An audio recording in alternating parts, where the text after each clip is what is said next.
medyo Ang dami mong babasa. minadali. Ikaw, trabaho mo. Hello!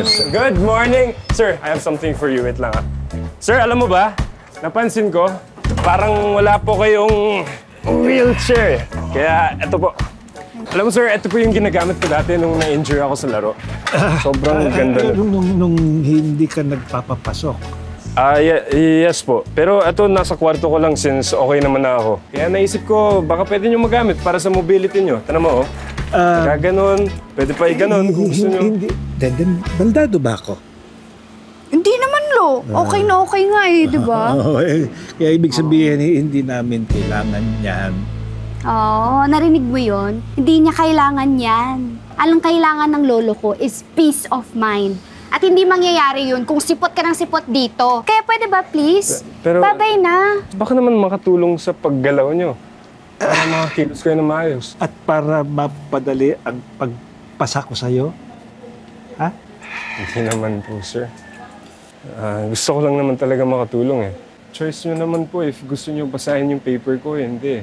Ito, choice nyo naman po if gusto nyo gamitin yung wheelchair. Okay, sige. Basta, iwan ko na lang dito, sir. Kaya na lang bahala. Okay. Kaya, tara na. Concepcion. Sir. Pag-uusapan pa natin to, ha? Sige po. Sina, kuya? Ano po?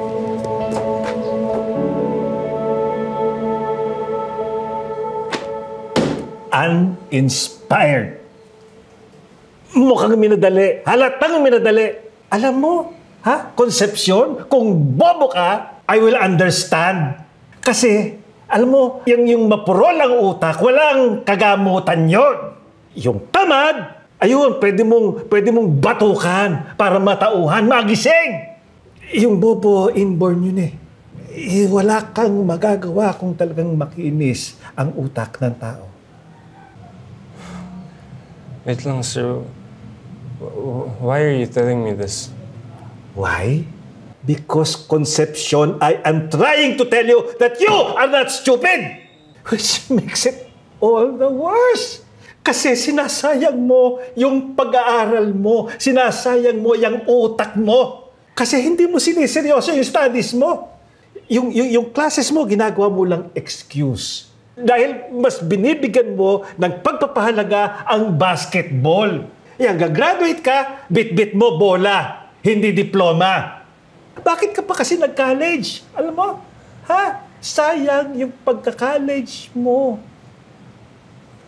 Sir, pag hindi po ako naglaro ng basketball, hindi po ako makakapag-aral sa school natin. Sir, gusto ko po mag-aral. Halos nagpapakamatay ako para lang makuha yung scholarship na to. Yun lang yung pangarap ko, sir. Gusto ko lang magka-scholarship. Sir, ayoko bumagsak sa kahit anong subject kasi hindi ko na alam gagawin ko pag bumagsak ako. Sir, yung tatay ko, seaman. And it's been so long since I've seen him again. But every time he's working,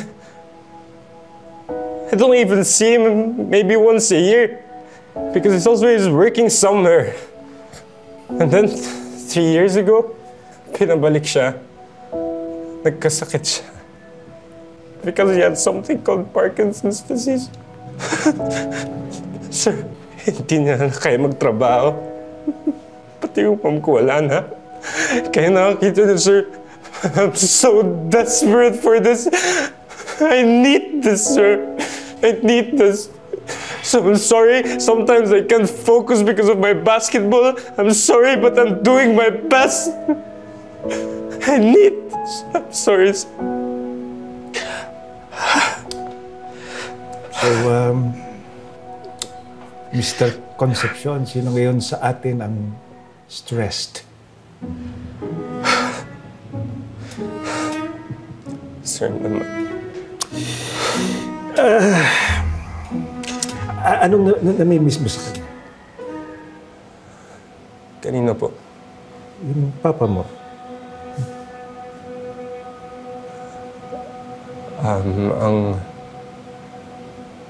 Namimiss ko. Namimiss ko po yung... Oops! Wag mo munang sagutin ngayon. May dala kang bola. Yes po. Bakit, sir? Maglalaro po ba? Ikaw lang. Pero may ipagagawa ko sa iyo. Susundin mo kung ano ang ipagagawa ko sa iyo.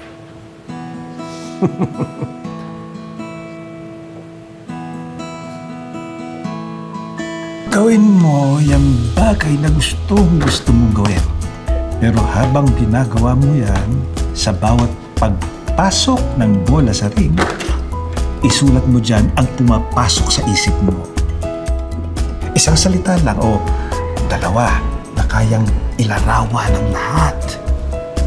At sa bawat pagmintis, isulat mo rin ang bawat inis.